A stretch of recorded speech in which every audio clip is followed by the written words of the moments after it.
Mkataba ulikuwa malizike mwezi wa 7. Leo ni mwezi wa 10. Na waziri alikuwa anazungumza hapa, wanatakiwa kukabidhi mwezi wa kwanza. This is not fair. Kwa sababu kuanzia mwezi wa 7 mpaka mwezi wa kwanza ni miezi 4. Palitakiwa watu wawe wanafanya kazi hapa, wanaingiza pesa. Palitakiwa hiyo employment ya watu 10 iwe hapa katika kipindi cha miezi 4. Hiyo miezi 4 nani atakazozilipa hizo fedha na kuzifidia? Na ndiyo maana nalisema hili mradi ni mzuri, lakini utekelezaji wake ni very poor. Na hili nalizungumza mbele ya rafiki yangu Mheshimiwa Rais wa Malawi.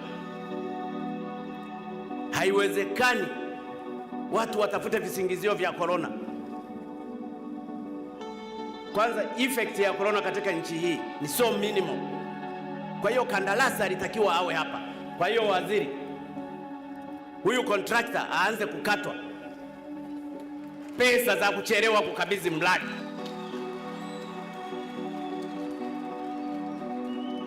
Dar es Salaam oye! Tukienda kwa utaratibu huu, miradi mingi itachelewa. Na mimi nimeumbwa kusema ukweli, kwa sababu msema kweli ni mpenzi wa Mungu. Na ninazungumza mbele ya baba askofu mstaafu Dr. Lazarus Chakwera. Haiwezekani hawa makandarasi, Henan is a good contractor, but you are delaying the project. We can't tolerate that stupid things. Ifike mahali viongozi wa Dar es Salaam mulielewe hili.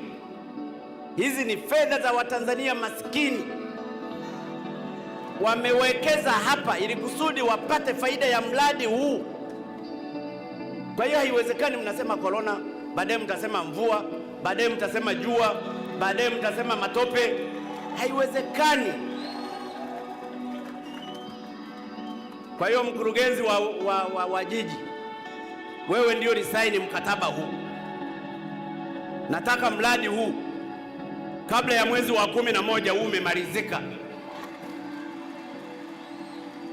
Hakuna extension. Mwezi wa 11 wafanye kazi usiku na mchana. Kuna umeme upo, maji yapo, watu wa kufanya kazi wapo, pesa zipo. Hakuna sababu ya kusingizia corona. Mbona hawajavaa hata barakoa hapa?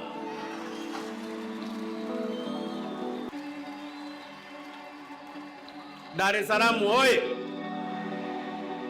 Na niwaombe watendaji wangu, huu mradi simenileta mimi na Mheshimiwa Rais kuja kuweka jiwe la msingi.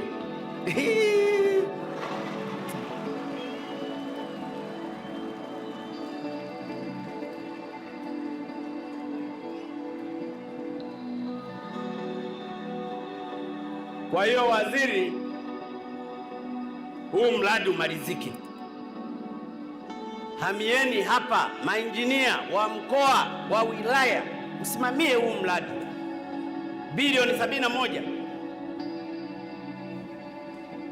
Ninaambiwa hapa patakuwa panapakiwa magari 1000 mabasi. That's fine.